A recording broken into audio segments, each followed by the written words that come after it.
ইব্রাহিম আলাইহিস সালামকে ডেকে আনা হলো। আনার পরে বলল, এই কাজটা কি তুমি করেছ? তখন ইব্রাহিম আলাইহিস সালাম ডাক দিয়ে বললেন, তোমাদের মধ্যে যে বড় এটাই তো সে করেছে, তোমাদের মধ্যে বড় যে। যখন ইব্রাহিম আলাইহিস সালামকে মেলায় ডাকা হলো, তিনি বললেন, না ইন্নী সাকিম, আমি অসুস্থ, আমি যেতে পারি না। কারণ একজন নবী তিনি শারীরিকভাবে অসুস্থ না হলেও মানসিকভাবে কখনোই সুস্থ থাকতে পারেন না। কারণ তার সামনে যে মূর্তির পূজা হয়, গাছের পূজা হয়, মাছের পূজা হয়, দেবদেবীর পূজা হয়, আল্লাহর সৃষ্টিজীব মানুষ পাথরের মূর্তির সামনে, মাটির মূর্তির সামনে মাথা নত করে তাদের কাছে সাহায্য প্রার্থনা করে, এটা তিনি বরদাস্ত করতে পারতেছিলেন না। এই জন্য ইব্রাহিম আলাইহিস সালাম মানসিকভাবে অসুস্থ। তিনি বললেন যে আমি যাব না, তোমরা যাও। যখন মেলাতে চলে গেল, এই সময়ে ইব্রাহিম আলাইহিস সালাম তাদের মন্দিরের পাশে গেল। মন্দিরের পাশে দাঁড়িয়ে দেখে অনেকগুলো মূর্তি তাদের মন্দিরের মধ্যে সাজানো। এই ঘটনা আপনাদের জানা আছে। ইব্রাহিম আলাইহিস সালাম ভিতরে প্রবেশ করে দেখলেন এক একজন মূর্তির সামনে এক একটা খাদ্য প্রস্তুত করা হয়েছে, বিভিন্ন রকমের ফল ফ্রুটস, মিষ্টান্ন দ্রব্য, সবগুলো তাদের সামনে সুন্দরভাবে সাজানো রয়েছে। এক পর্যায়ে ইব্রাহিম আলাইহিস সালাম বললেন, তোমাদের সামনে এগুলো উপস্থিত রয়েছে, তোমরা খাচ্ছ না কেন? যখন এরা খাচ্ছে না, ইব্রাহিম আলাইহিস সালাম ডাক দিয়ে বললেন, তোমরা কি খেতে জানো না, খেতে পারো না? ইব্রাহিম আলাইহিস সালাম এক পর্যায়ে ওই খাবারগুলো তাদের মুখে তুলে দিচ্ছেন, যে হয়তো দূরে থাকার কারণে তাদের খেতে সমস্যা হচ্ছে, মুখে তুলে দিচ্ছে, এরপরেও খায় না। এবার বলছে, যদি পারো খাও, তা না হলে কথা বলো। এক পর্যায়ে যখন মূর্তিরা খায় না, কথাও বলে না, ইব্রাহিম আলাইহিস সালাম রেগে গেলেন এবং দেখতে পেলেন যে সেখানে কুড়াল রাখা হয়েছে, অনেকগুলো অস্ত্র শস্ত্র, যেহেতু মন্দিরের মধ্যে দেখা যায় অনেক মূর্তির গলায় বা ওর মূর্তির হাতে অনেকগুলো অস্ত্র সেখানে দেখতে পাওয়া যায়। একটা অস্ত্র নিলেন, নেওয়ার পরে সবগুলোকে ভেঙে চুরমার করে দিলেন। দেওয়ার পরে সবচেয়ে বড় মূর্তি যে, ওই মূর্তিটা রেখে দিলেন।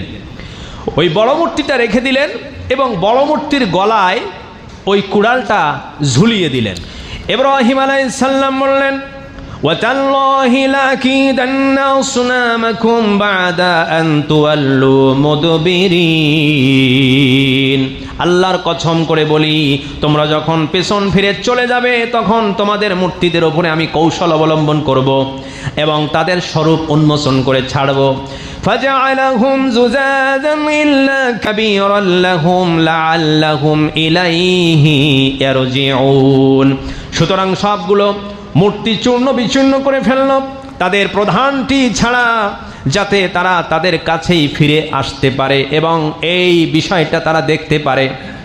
ক্বালু মান ফাআলা হাযা বিআলিহাতিনা ইন্নাহু লামিনাল যালিমিন, হঠাৎ করে তারা যখন মেলা থেকে ফিরে আসলো, আসার পরে মন্দিরের মধ্যে প্রবেশ করলো, করে তারা একটা বিস্ময়কর জিনিস দেখতে পেল। কি দেখলো? তাদের ভাষায় দেখেই তারা আশ্চর্য হয়ে গেল এবং বলল, আমাদের এই উপাস্যদের সাথে এইরূপ আচরণ কে করলো? অবশ্যই সে একটা বড় জালেম। এরপরে আল্লাহ রাব্বুল আলামিন সূরা আম্বিয়ার 61 নম্বর আয়াতে ডাক দিয়ে বলতেছেন, ক্বালু ফাআতু বিহি আলা আয়ুনিন নাসি লাআল্লাহুম ইয়াশহাদুন, তারা বলল, তবে তাকে জনসম্মুখে হাজির করো, যাতে সকলের সামনে সে সাক্ষী হয়ে যায়। ক্বালু আআনতা ফাআলতা হাযা বিআলিহাতিনা ইয়া ইব্রাহিম, এবার তারা বলতে লাগলো, আমরা এমন একজন ছেলের নাম শুনেছি, এমন একজন লোকের নাম শুনেছি, তার নাম হলো ইব্রাহিম, সে এই কাজটা করতে পারে। এরপরে আল্লাহ রাব্বুল আলামিন জানিয়ে দিলেন, ক্বালা বাল ফাআলাহু কাবীরুহুম হাযা ফাসআলুহুম ইন কানু ইয়ানতিকুন, ক্বালা ফাতা'বুদুনা মিন দুনিল্লাহি মা লা ইয়ানফাউকুম শাইআন ওয়া লা ইয়াদুররুকুম, সে বলল, তবে কি তোমরা আল্লাহর পরিবর্তে এমন কিছু উপাসনা করছো যা তোমাদের কিছু উপকারও করতে পারে না, তোমাদের কোনো ক্ষতিও করতে পারে না। ইব্রাহিম আলাইহিস সালামকে ডেকে আনা হলো। আনার পরে বলল, এই কাজটা কি তুমি করেছো?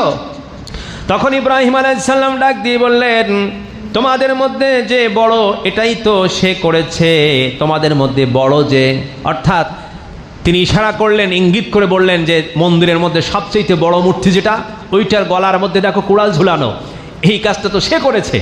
এখন তারা এক বাক্যে বলল, এটা কি সম্ভব? না, সে তো কথা বলতে পারে না। সে কি করতে পারে না? কথা বলতে পারে না। ইব্রাহিম আলাইহিস সালাম বললেন, যে কথা বলতে পারে না তার সামনে তোমরা কেন মাথা নত করো? তার সামনে কেন তোমরা ইবাদত করো?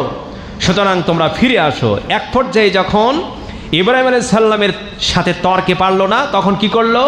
তখন তারা ডাক দিয়ে বলল, একে রশি দিয়ে বাঁধো, বাঁধার পরে আমাদের বাদশাহ, আমাদের প্রভু নমরুদের কাছে নিয়ে চলো এবং তাকে আগুনে পুড়িয়ে মারো।